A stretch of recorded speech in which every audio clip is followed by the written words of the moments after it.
Today, for church history, we're going to look at the church during the 14th century. Now, let's explain what the 14th century is. The 14th century would be during the 1300s. This would be just before the Reformation took place. Probably about 100 to 150 years before Martin Luther is the time period that we're going to begin to look at in the next number of lessons. So during Europe, during the 14th century in Europe, there were a number of things that were characteristics of the time period, and some of the things outside of the church had an influence on what happened inside the church, and vice versa. Some of the things that happened inside the church had an impact on the things the other way around. So let's take a look at some of these things. Today, we're going to look at 6 different items that were significant in the 14th century that had an impact in the church, or the church had an impact in society. Let's look. The first one is the ending of the Crusades. Now, the Crusades were a series of wars or battles that took place between the Western Church, who wanted to keep control of the Holy Land, which is also known as Palestine, and keep that control out of the hands of the Muslims and into the hands of Christians. They were even opposed to, in many respects, opposed to Jews living in Palestine. Those who had for centuries lived in this area, the area where Jesus had grown up.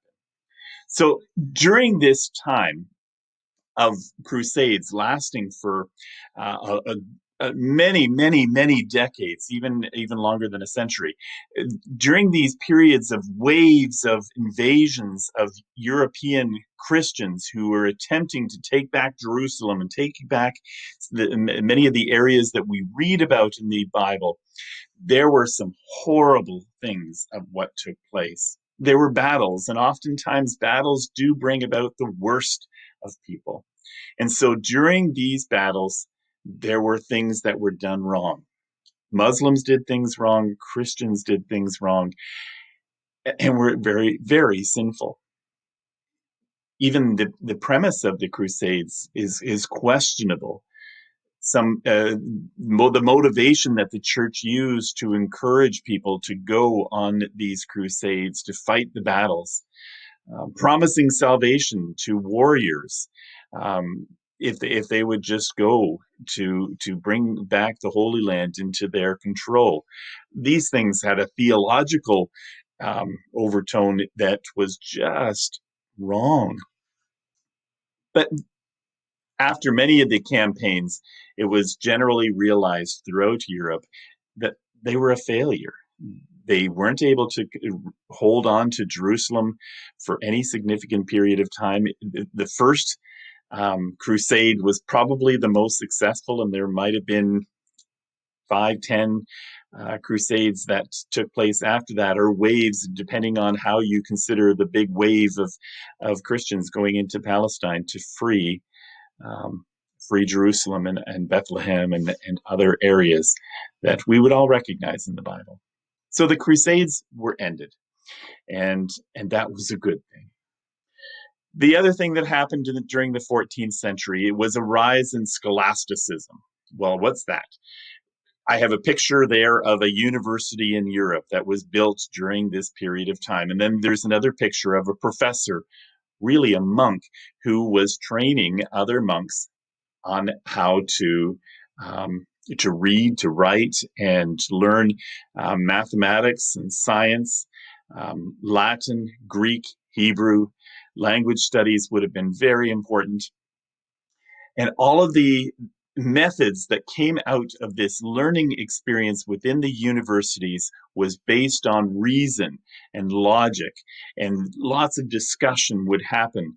And the young scholars would learn from the professors, and there would be small groups of discussion as these individuals would develop a mastery of their subject.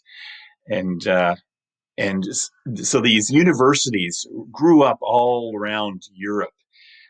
Oxford would be one of them. that we would recognize today that is still around today. Many of them are still around today. Massive building campaigns in relation to these universities that were established. Let's go to our third thing. Another emphasis on building was churches. Here I have a picture of three churches. One at the top of the screen, the one that has all the spikes, looks like a sandcastle with the drippings. If you know what I'm talking about, where you drip sand through water. That one is in Milan, Italy. The other one is in Germany. And the one at the bottom is Westminster Abbey in London, England. So during this period of time, there was a structure that became known as the Gothic Style, not because they were from the Goths of people, the people named the Goths. Instead, it was a style that was given to the church buildings that had begun. Some of them had begun in the 11th century, but definitely by the 12th century. And then in the 13th century, they were going gangbusters.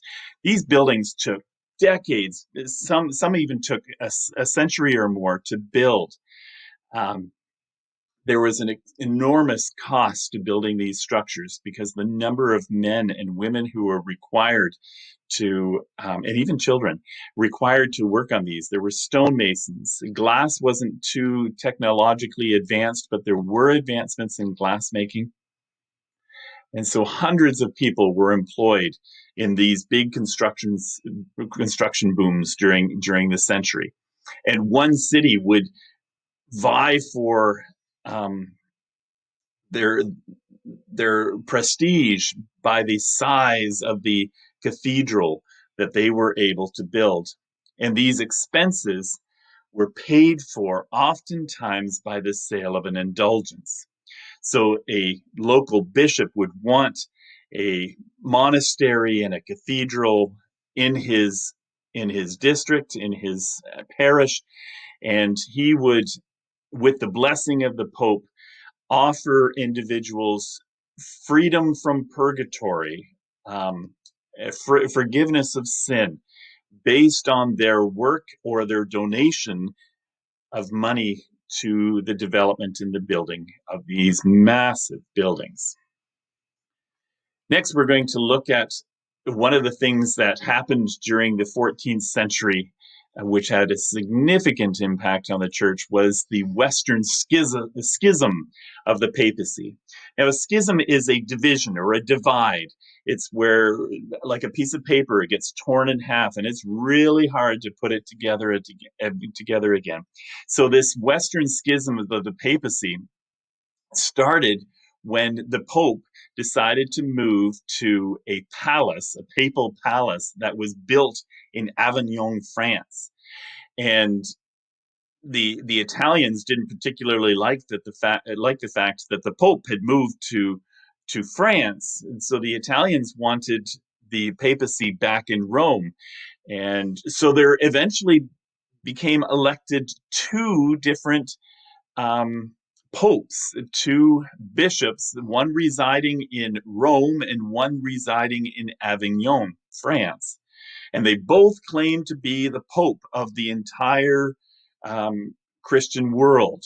The entire Catholic Church looked to, traditionally it had looked to the Bishop of Rome, but now the Bishop of Avignon was declaring that he himself was Pope as well. So there was a great struggle going back and forth between which one was to be obeyed and honored. And finally, there was a group that recognized neither of the popes. And so they decided to elect their own pope. And so we have three popes going on. And this really didn't help at all by having a third one. So finally, in 1417, the resolution was made and they went back to one pope. That doesn't eliminate a schism that happened in 1054, 400 years earlier. There was a divide between the Western Church and the Eastern Church, and we have the Eastern Orthodox Church and the Roman Catholic Church. The Eastern Orthodox Church would be based in Constantinople, and the Roman Catholic Church would be based in Rome. That was a schism too, and so both the Eastern and Western Church had their individual popes who would lead as well.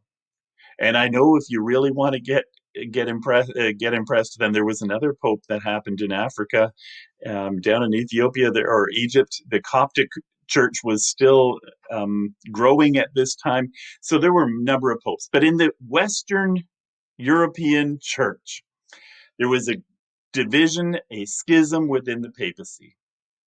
There were two popes, and for a very brief time, there were three popes. And this totally damaged the authority of the Pope. It damaged the prestige of the papal office. And there was a great struggle, even after the reunification of going back to one Pope in the Western Church. There was another event that took place during the 14th century, and that was the rise of nations and national identities. So in the map here, we have Ireland and England and Scotland, and we have Denmark and Sweden, France, the Holy Roman Empire, which would be present-day Holland and Germany and parts of and Switzerland. Then we have the nation of Poland and Hungary, Bulgaria, even going further, we would have a number of different nations that had developed. And each of these nationalistic groups had their own identity. Oftentimes that identity was found in a language. Obviously, the English spoke English, and the Scottish spoke Gaelic, and the French spoke French. So all of these languages had evolved and developed over the centuries, and that national identity really took place out of a rise in local languages, or what they called the vernacular. So in the vernacular, the local languages, it comes from the root word of vulgar, which would mean common. Prior to this, there was one language that the Roman Empire had been able to move throughout the educated and the elite of of Europe, and that was the language of Latin. Now, during the 14th century, Latin was still spoken by the priests, the clergy, and those who were very well educated. But the common people spoke Polish, they spoke French, they spoke Hungarian. They didn't speak Latin, but there was a common language among the educated. And so each of these geographical areas had their own culture, their own language, and definitely their own territory.